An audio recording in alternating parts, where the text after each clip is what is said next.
கட்டபொம்மனின் வீர தளபதி, வெள்ளையர்கள் கண்ணில் விரல் விட்டு ஆட்டிய வீர திருமகன் வெள்ளையத்தேவன் என்ற பகதூர் வெள்ளையின். ஆனால் வெள்ளையத்தேவன் பற்றிய வரலாற்றை அறிய வேண்டும். யார் இந்த வெள்ளையத்தேவன்? வீரத்துக்கு பெயர் போன கட்டபொம்மனின் வீர தளபதி, வெள்ளையர்கள் கண்ணில் விரல் விட்டு ஆட்டிய வீர திருமகன் வெள்ளையத்தேவன் என்ற பகதூர் வெள்ளையின் ராமநாதபுரம் மாவட்டம் சாயல்குடி என்ற கிராமம். இந்த கிராமத்தின் தலைவர் மங்களத்தேவர். சிற்ற அரசர்களுக்கு உரிய அத்தனை சிறப்புகளையும் வீரத்தையும் கொண்டவர். இவருடைய மகன்தான் வெள்ளையத்தேவன். வெள்ளையத்தேவன் பிறப்பிலேயே சிறந்த வீரம் கொண்டவர். இளம் வயது முதல் வேல் சண்டையில் அதிக ஈடுபாடு கொண்டவர்.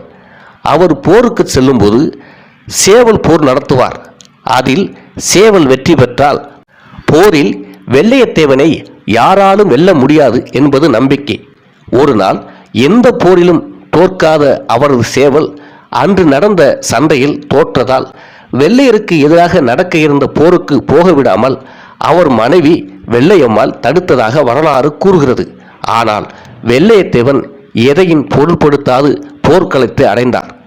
1799 ஆண்டு செப்டம்பர் 1 திருச்செந்தூரில் நடந்த ஆவணி மாத திருவிழாவிற்கு கட்டபொம்மனும் ஊமைத்துறையும் சென்ற சமயத்தில் ஒற்றர்கள் மூலம் இதை அறிந்த கர்னல் பானர்மேன் என்ற ஆங்கிலேய தளபதி சாமர்த்தியமாக பாஞ்சாலங்குறிச்சியை முற்றுகையிட்டார். பீரங்கிகள், துப்பாக்கி படைகள், குதிரை படைகள் என்று ஆயிரக்கணக்கில் கொண்டு வந்து குவித்திருக்கின்றார்கள். ஆனால் பாஞ்சாலங்குறிச்சியில் இருந்ததோ மரபு ரீதியான ஆயுதம் தாங்கிய 1000 வீரர்கள் மட்டுமே. அந்த சூழ்நிலையிலும் அஞ்சவில்லை நம் தமிழ் சிங்கங்கள். காரணம், அதற்கு தலைமை தாங்கியது தலைமை தளபதி வெள்ளையத்தேவன். ஆங்கிலேயர் படையை அவன் தாக்கியதைக் கண்டு அவர்கள் பயந்து பின்வாங்கினார்கள். ஆனால் அவர்களது பீரங்கி குண்டுகளிடமிருந்து கோட்டையை காக்க வெள்ளையத்தேவன் பட்ட பாட்டை எழுத்தில் சொல்ல முடியாது. நூற்றுக்கணக்கான துப்பாக்கி வீரர்கள் அவன் மார்பை குறிவைத்து தாக்கினார்கள். ஆனால் அப்பொழுதும் அயராமல் தொடர்ந்து எதிரிகளை அவர் வாளுக்கு இரையாக்கி கொண்டே இருந்தார். இந்த செய்தி கேள்விப்பட்டு கட்டபொம்மனும் ஊமைத்துறையும் திருச்செந்தூரில் இருந்து பாஞ்சாலங்குறிச்சி விரைந்து வந்தனர். அப்போது அவர்கள் கண்ட அந்த காட்சி அவர்கள் நெஞ்சை பதபதைத்தது. அதுவரை மார்பிலை குண்டுகளை தாங்கி குற்றப்பட்ட வேலுடன் இருந்த வெள்ளையத்தேவன் காற்றாற்று வெள்ளம் போல் வலியும் தன் குருதியையும் பொருட்படுத்தாது பாஞ்சாலங்குறிச்சி கோட்டையை பத்திரமாக கட்டபொம்மனிடம் ஒப்படைத்தான். உணர்ச்சியின் உச்சத்தில் பொங்கிய கட்டபொம்மன் சொல்ல வார்த்தைகளின்றி இரத்த கண்ணீரில் வெள்ளையத்தேவனை ஆற தழுவிக்கொண்டு அவரின் வீரத்தை புகழ்ந்தான்.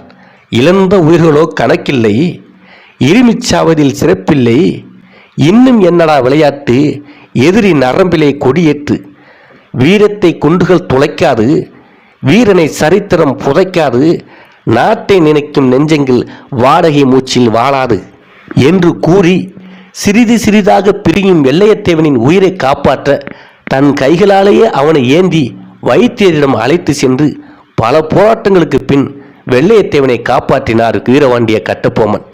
வெள்ளையத்தேவனுக்கு நன்றி செலுத்தும் விதமாக கட்டபொம்மன் தன் இறுதி வாழ்நாள் வரை வெள்ளையத்தேவனை ஆருயிர் நண்பனாக ஏற்று நட்பிற்கு இலக்கணமாய் திகழ்ந்தார். இவர்களது அசைக்க முடியாத நட்பின் கூட்டணியால் வெள்ளையர்களின் பல சதிகள் முடக்கப்பட்டு முறியடிக்கப்பட்டு அவர்கள் பாஞ்சாலங்குறிச்சியை விட்டு விரட்டப்பட்டனர். பல போர்களில் தொடர்ந்து வெள்ளைக்காரர்கள் தோற்கடிக்கப்பட்டார்கள். வெள்ளையத்தேவனை போன்றே அவர் குதிரையும் அவரைப் போலவே வீரம் பொழிந்ததாக இருந்தது என்று வரலாறில் எழுதப்பட்டுள்ளது. தேசுங்கு ராஜனின் பஞ்சக்கல்யாணி குதிரை போன்றதுதான் வெள்ளையத்தேவனின் குதிரையும். ஒட்டப்புடாரம் வலிதனிலே ஓடி வரலாம் பேய குதிரை என அந்த குதிரையின் வீரத்தை பேசாதவர்களே இல்லை.